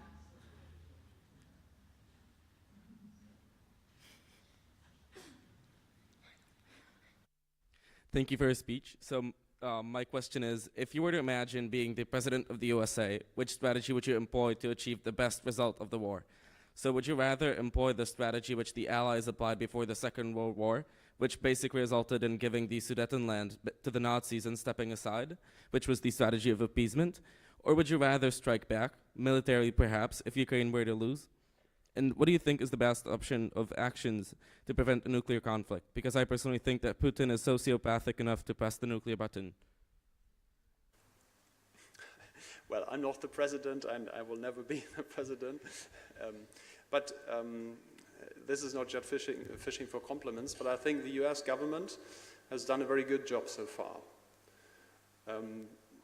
They have tried not to fuel the conflict so that it not expands over a Russo-Ukrainian conflict.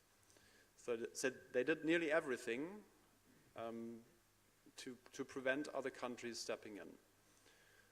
And I think this is also one of the very good decisions, very wise decisions the president did. And they said, okay, you're the Ukrainians, you're fighting the war, you will have to bear the consequences, your people are dying on the battlefields, It's up to you to decide how long do you want to fight this war. If you decide to enter into negotiations, then it's up to you. But if you want to go to fight on, go on to fight, this is your decision. So the US has not formulated any aims. So they just said, Ukraine's, it's up to you. Which I think is the best way to deal with a partner you are together with on eye level. Yeah? They don't command the Ukrainians. They give them what they want. They need to fight back this aggression. So this is, I think, the question I can give. I think the US policy has done a great job so far.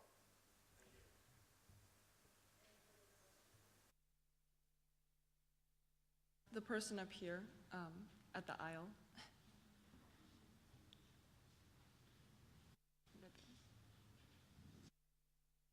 So I just did some research.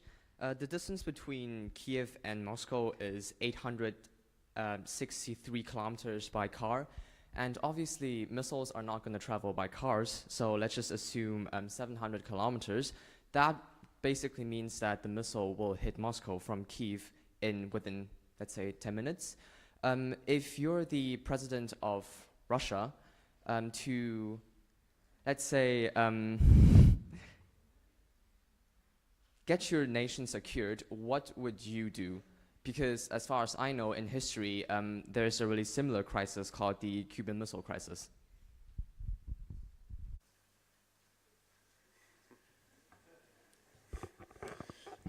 Well, if I were the president of Russia, I would not have started this war.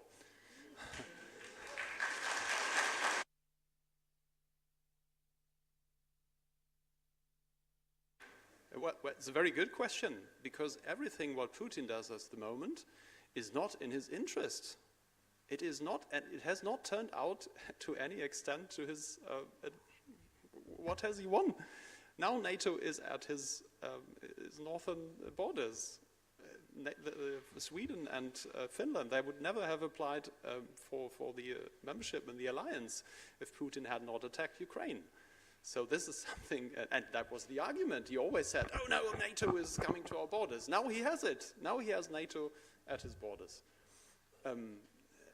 You mentioned, and yeah, well, another arguments, bless you, the outcome of the war will be very decisive about his own future. If he loses this war, there is a very big chance that he will also lose power. And dictators, if they lose power, that's a very big threat to their life. So now he put everything on one card, and now he can only win or lose. So maybe these are the two, well, most important arguments.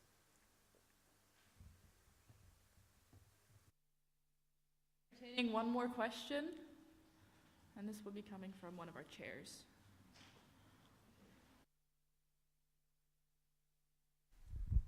First of all, thank you very much for your speech. I have a question concerning holding the people responsible for war crimes accountable. There are different scenarios which are options for doing this. One of these would be holding a separate tribunal, like I think the case was in Yugoslavia, and another using already established international bodies of law, which in some cases don't have jurisdiction over, for example, Russia, who does not accept the jurisdiction. Which would you view as the most likely and most practical way to hold people responsible?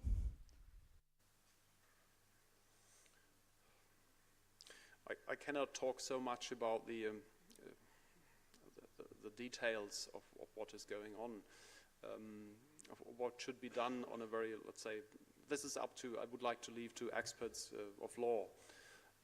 But what I think is very important, that these trials must be based on evidence.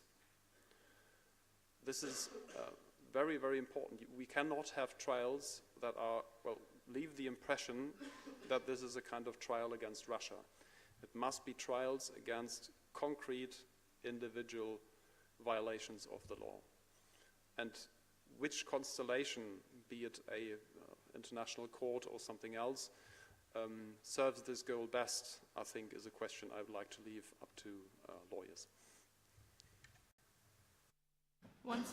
Once again, thank you, Dr. Wellborn, for sharing your time with us. Your contributions are incredibly valuable.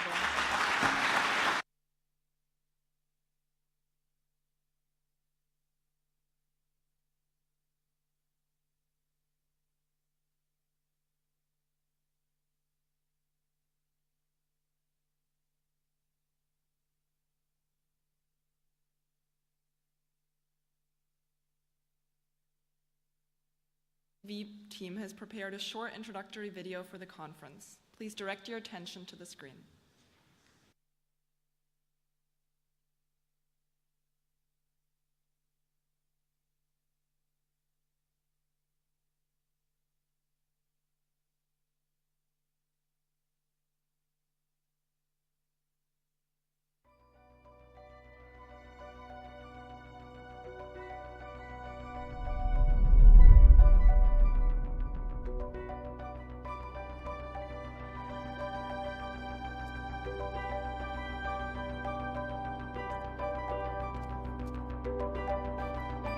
The modern world presents us with many difficult challenges.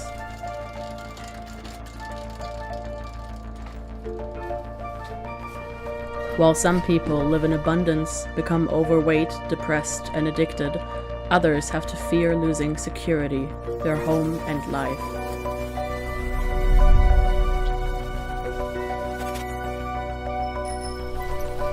You continue living every day without having to worry about anything except these little personal stress factors.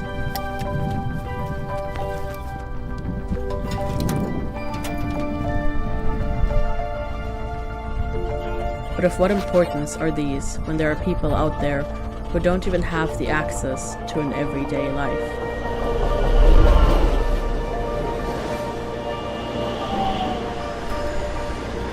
Shouldn't you also care about the well-being of others?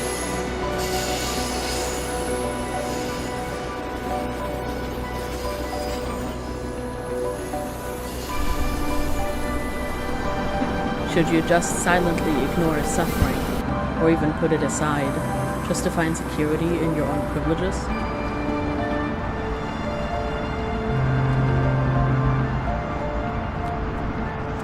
During times when hatred, populism, and greed were driving us further apart, it is important for us all to sit together and to find out where our social coexistence has failed.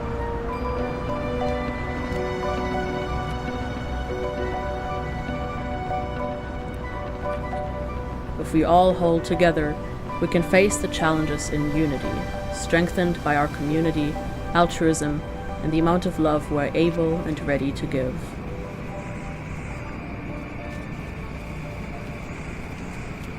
We all have an idea of what our life should be like, what opinions we want to represent, and what changes we desire to make in the world.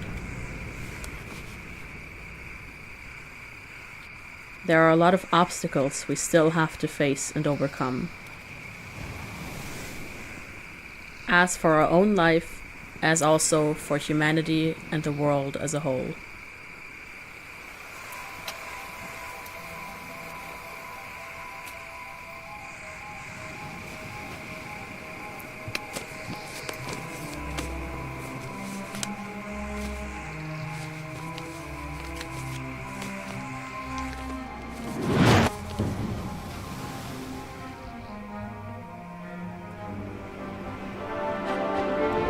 At BALMUN, we deal with the challenges of the modern age and approach possible solutions while we try to strengthen teamwork, hope, and friendship. We are glad that you're participating in this year's conference, which has the topic, Overcoming Obstacles to Optimize Our Approach to Human Rights Standards. And with this, we welcome you to Rostock and BALMUN 2023.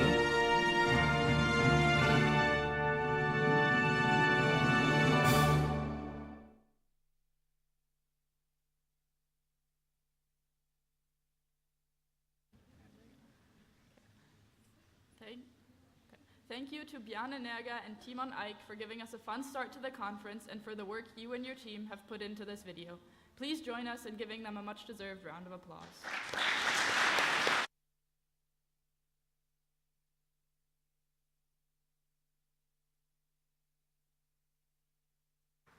For the past few months, it has been our pleasure to work with this year's student officer team. From writing research reports to preparing committee sessions, these student officers have shown great leadership and reliability. We will now introduce the student officers of BALMUN 2023 by their respective committees. Student officers, please rise when your names are called. The presidents of the Security Council are Paul Kepler-Guras, James Zara Louise Danziger, and Zara Gallagher.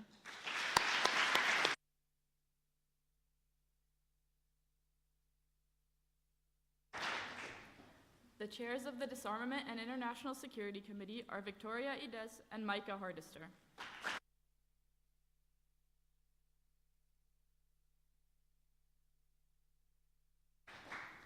The chairs of the Social, Humanitarian, and Cultural Committee are Josephine Riemer, Laura Zalejakova, and Juno Kolmorgen.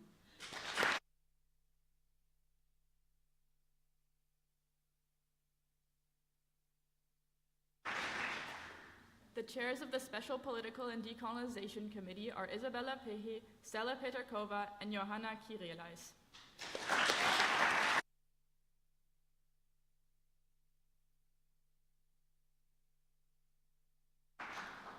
We would also like to acknowledge our conference managers, Marta Kukuk and Kjell Dittbrenner.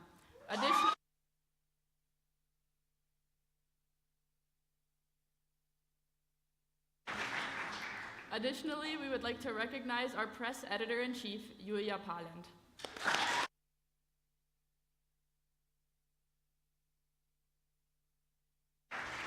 Finally, we would like to thank Leonora for creating the artwork for this year's conference.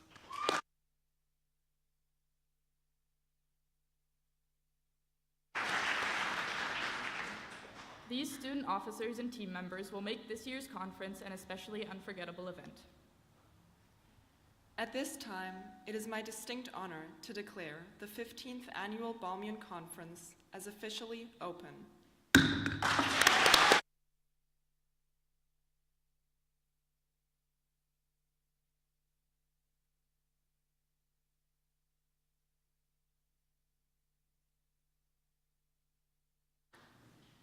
Distinguished delegates, some of you have the opportunity to address the forum and weigh in on our conference theme now. We will be calling on 5 speakers at a time. Please hold your applause until all 5 speeches are finished. After these speeches, we will be accepting rights to reply. A right to reply is a rhetorical question to one of the speakers, and it will not be answered. We ask that you keep your rights to reply clear and concise. If you're called on for a right to reply, please wait until a member of the admin staff gives you a microphone. If any ambassador would like to speak first, please write your name on a paper. There should be notepads at the end of each table. The administrative staff will come around and collect these in a helmet. Is there anyone who would like to speak first? Okay. Is it just one delegation that wishes to speak first? Or are there more delegations who wish to speak first? All right. In that case, the delegation of China will be the first opening speaker today. Please approach the podium.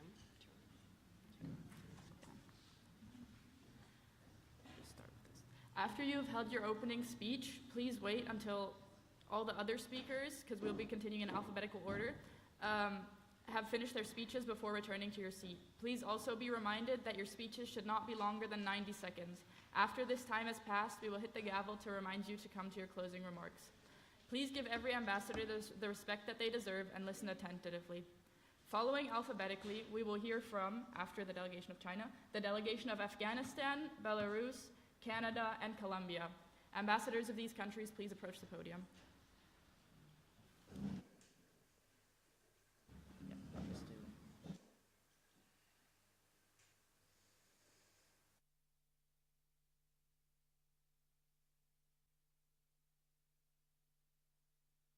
Tell you a story.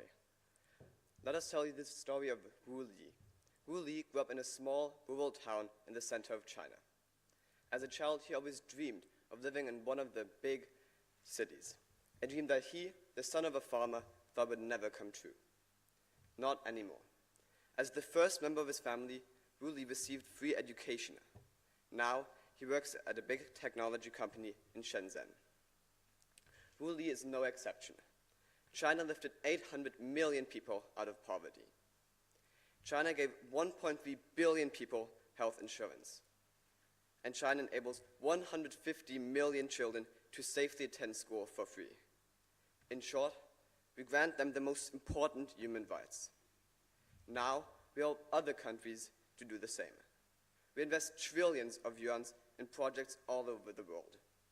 We want that all people, like Wu Li, can make their dreams reality. Thank you.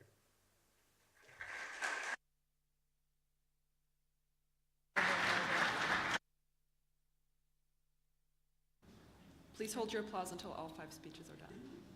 Delegate of Afghanistan, please approach the podium. You now have the floor.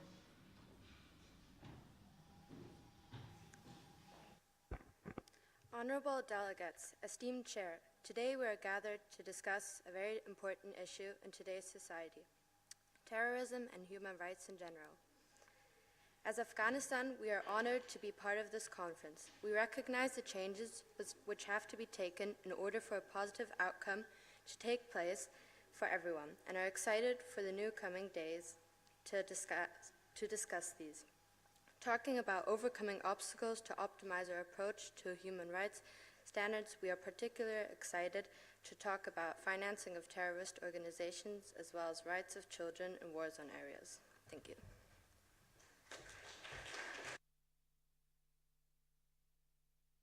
To the end of all of the 5 speeches. Thank you. Okay. Delegate of Belarus, please approach the podium. You now have the floor. Dear Madam President, Honorable Secretary General, fellow delegates, and distinguished guests. In the Chinese language, the word crisis is made up out of 2 characters. The first one meaning danger, and the second one meaning opportunity. This year, BALMUN has chosen overcoming obstacles to optimize our approach to human rights standards as their main topic.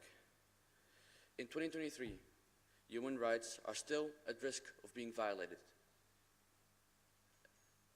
And the delegation of Belarus would like to urge all other delegates to not only see this as a crisis, but also as an opportunity to work together and to accomplish our goal, which is to secure every human's human rights.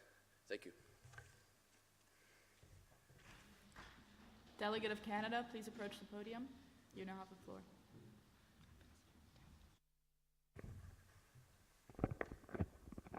Honorable Madam President, fellow delegates, as Michael Jackson once sang, "We're the world, let's make it a better place." We, the Republic of Canada, a staunch advocate for human rights, recognizes the need to optimize our approach in overcoming obstacles.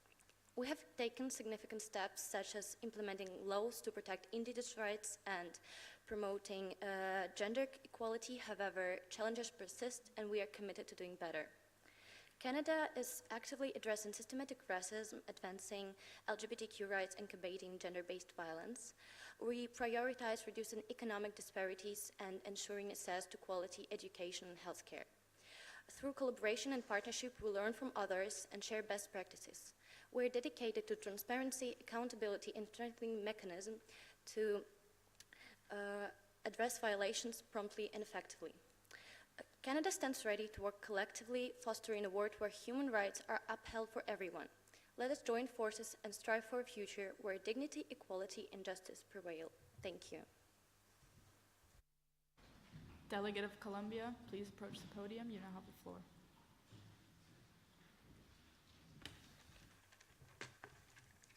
Madam President, Madam Secretary General, fellow delegates, distinguished guests. If Colombia can overcome obstacles, then together we can as well. Colombia is living proof of overcoming obstacles. We were a colonized people, we were a marginalized people, we were an underestimated people. And instead of leading the irrational war against drugs, we need to find the courage to tackle the big issues like global and total peace. Based on the principle of the Charter of the United Nations that we all agreed on, we should figure out solutions on how to achieve it together, by debating and by truly listening to each other. As Colombia, we've overcome more than just one war, and now we are more united than ever. And as United Nations, we should take that as an example and establish a world with total peace. Juntos podemos superar los obstáculos. Together, we can overcome obstacles. Thank you.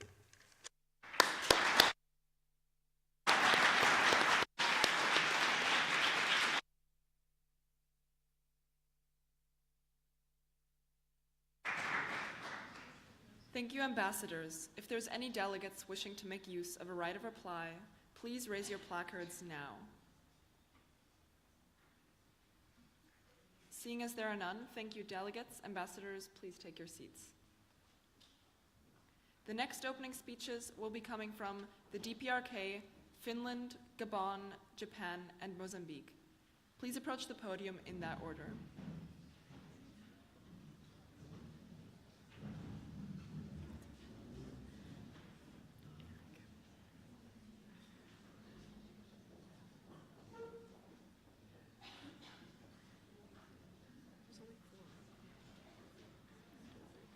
Delegate of the DPRK, you now have the floor. Honorable chairs, esteemed delegates of the Russian Federation and China, dear guests, and the rest of you, hello. If you do not want to hear the truth, plug your ears right now. We are sick and tired of the lectures of the West regarding human rights practices. Who are they to tell us that we are the epicenter of human rights abuses? Is the Guantanamo Bay in the DPRK? No. Do we shoot innocent immigrants trying to cross our border? No. Do we attack Muslim countries because of their oil? No. Okay, now you can listen again. So, what we need is an alliance of credible member states that are loyal to the true values of human rights. Our supreme leader hence suggests a United Nations Legion of the Loyal, short UNLOL, as a counterbalance to the hypocritical West. Just as once upon a time, the superior species, Homo sapiens, replaced the inferior Homo erectus, so shall we together with our allies replace those who currently set the standards, join us to become the Homo superiors. Thank you. Applause. Finland, you now have the floor.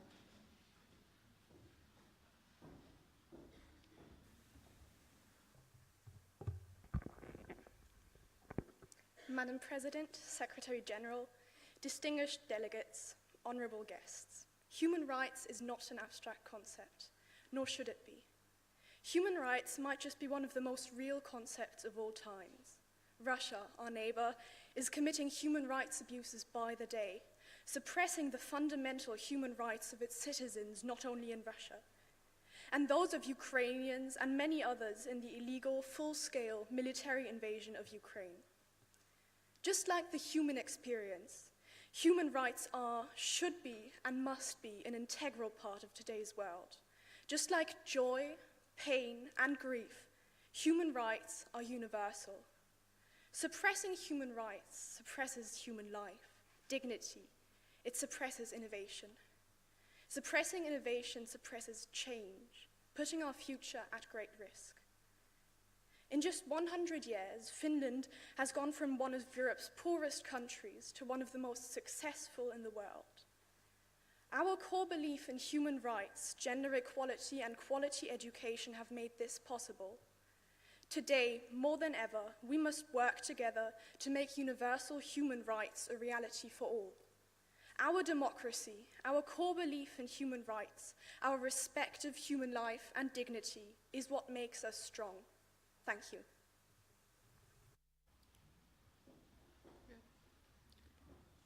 Gabon, you now have the floor.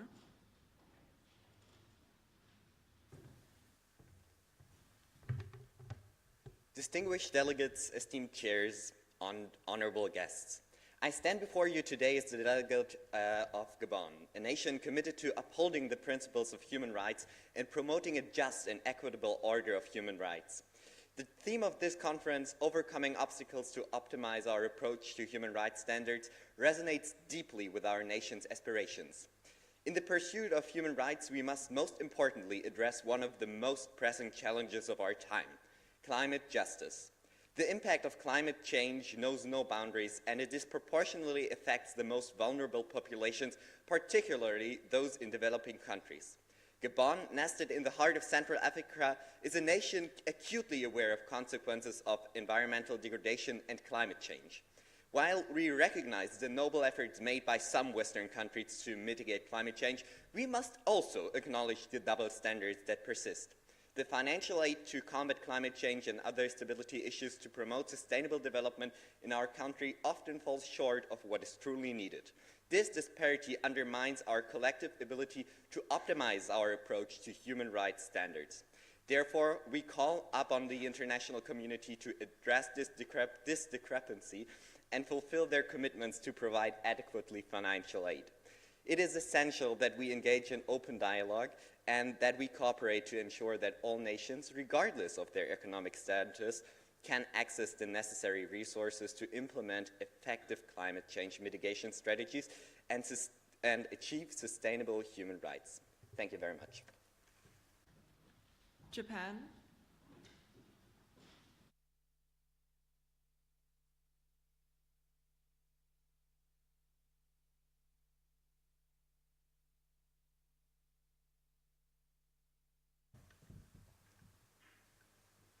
Honorable President of the General Assembly, Honorable Secretary General, esteemed delegates, fellow guests. The Declaration of Human Rights has been one of the most important official papers composed by the UN in the last almost 75 years. But still, after 75 years, we have so much to do. Old issues get solved and new ones appear. The time and the motion to act has never been that present. You might have heard that a lot of times, but with every day that passed, we lost the chance for change. But with every new day that is yet in front of us, we carry responsibilities. Alexander Motul said it in an article published in The Hill, and we couldn't phrase it any better. Easy solutions rest on unrealistic assumptions and are impossible, while difficult solutions rest on realistic assumptions and are possible. Understandably, the former are more appealing because they promise fabulous results with little effort. The delegation of Japan is proud to have representatives in all 6 committees, and we are also proud of everyone who is going to participate in the debates, who is aware of the impact of acting or doing the opposite, who shows the effort and the willingness to change our world to better. Thank you. Finally, Mozambique.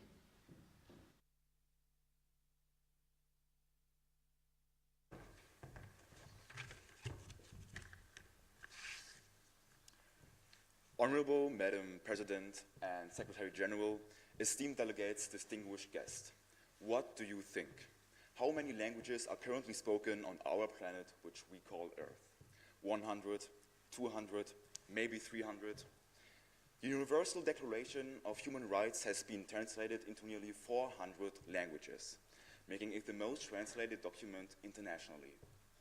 This astonishing fact shows us that our world is in reality more complicated than our efficiency-aligned brain wants us to know. Fundamentally, the Mozambican delegation believes that it is always a decisive step in the right direction to write professional resolutions and to hold promising speeches. But seriously, what are these when these don't help the young girl in the small African village or cannot protect a forgotten minority? What is a moral arising from that issue? Big words are not beneficial in a detailed world, but smart words are. Therefore, the Mozambican delegation is convinced that sometimes people have to think smaller, more detailed and sophisticated, because that is what every single human soul is worth. Thank you.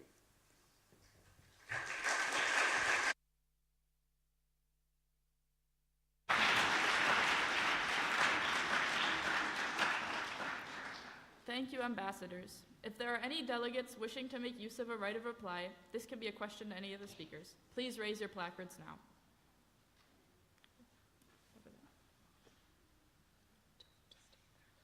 Yeah, and then state your country when you start as well. Thank you.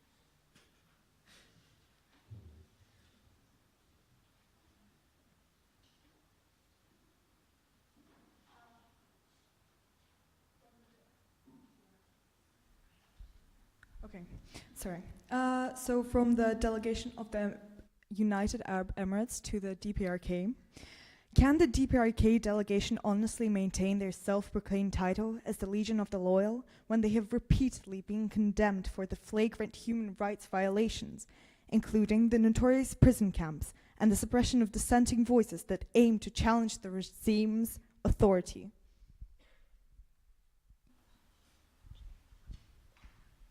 And then, are there any other? Okay, way in the back.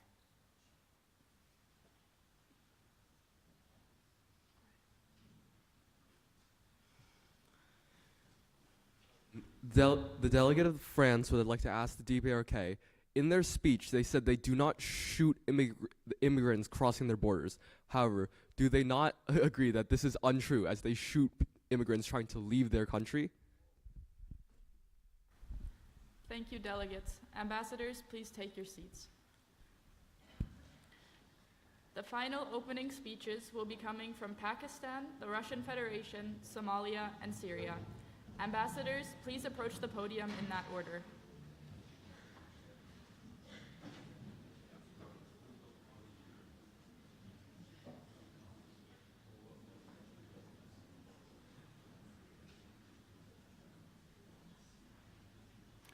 Pakistan, you now have the floor.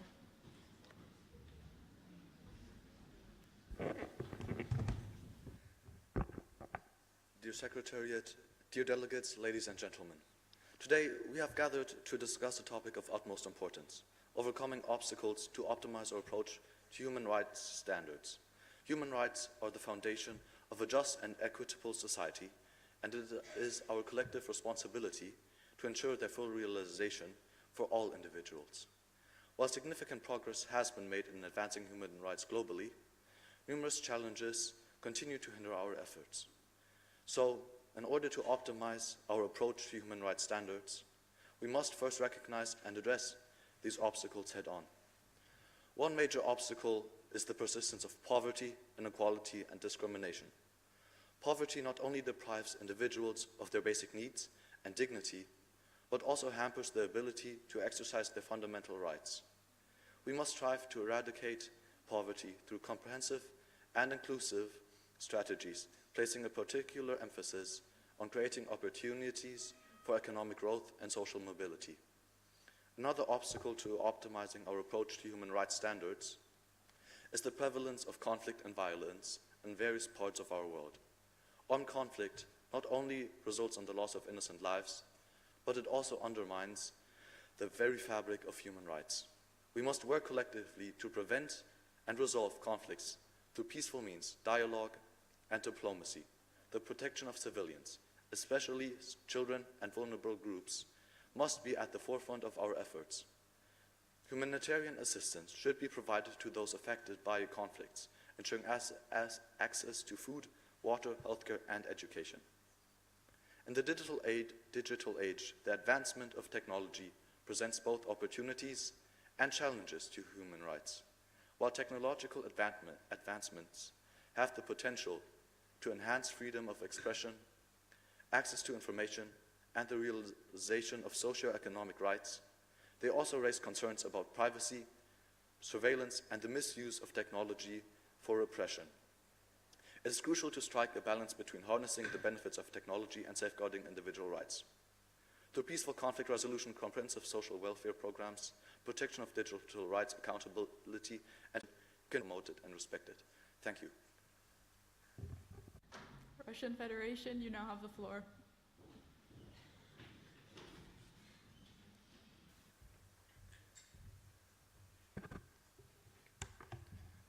Madam President, fellow delegates, distinguished guests. The two most powerful warriors are patience and time. Leo Tolstoy. Today, all of us have gathered here to discuss how we are going to raise human rights standards across the globe.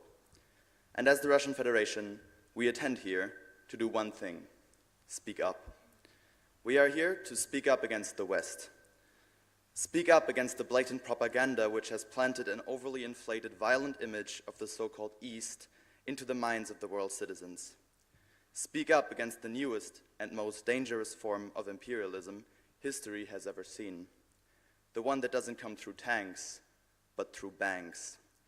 The economic powerhouses present today have put weaker nations under their boot and are abusing their position of power in order to maximize profits right this second. While nations like France are clinging to their colonial empire by restricting the currency of 14 other member states, we are striving to protect fellow nations from this kind of influence and are currently doing our best to achieve this goal in Ukraine. Urging all member states who are willing to tackle this issue together to form a united front with us, we yield the floor. Somalia, you now have the floor.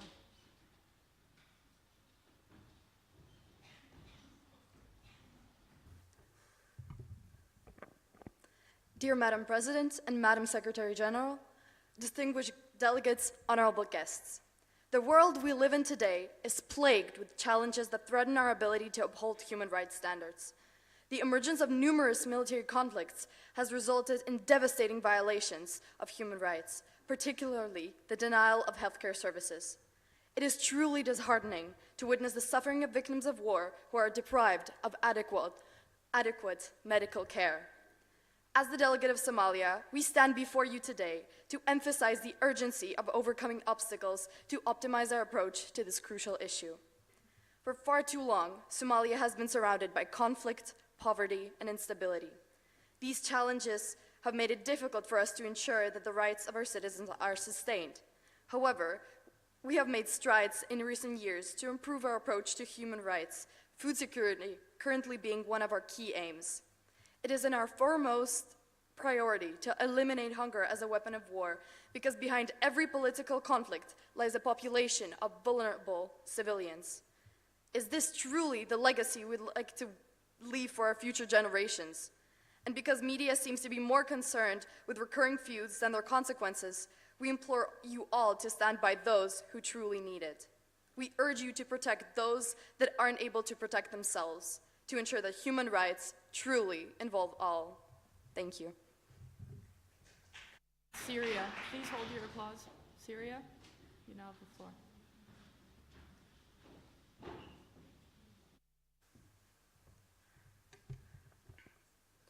Madam President of the General Assembly, Madam Secretary General, honorable delegates, distinguished guests. The delegation of the Syrian Arab Republic is honored to be a part of the Baltic Model United Nations 2023. This year's theme, Overcoming Obstacles to Optimize Our Approach to Human Rights Standards, is very important in stable countries. But there are certain circumstances which force a state to protect itself and its population. Syria went through a very restless decade. Enemies from in and outside were trying to destabilize our wonderful and peaceful nation. The policy of the Syrian government has always been in the name of the Syrian people. After 10 years of suffering, it seems like that we are back on track. But we are still not ready to guarantee genuine civil rights to each and everyone. Like Syria, there are several countries all over the world which are in the same position as we are. The Syrian Arabic Republic asked for international support by all member states to stabilize volatile countries to enable them to promote civil rights standards to its people. Thank you.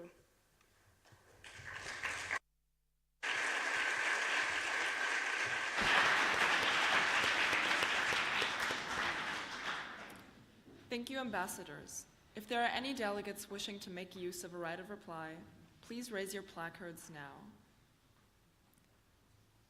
We can start from the left and just make our way over. And please state your country delegation.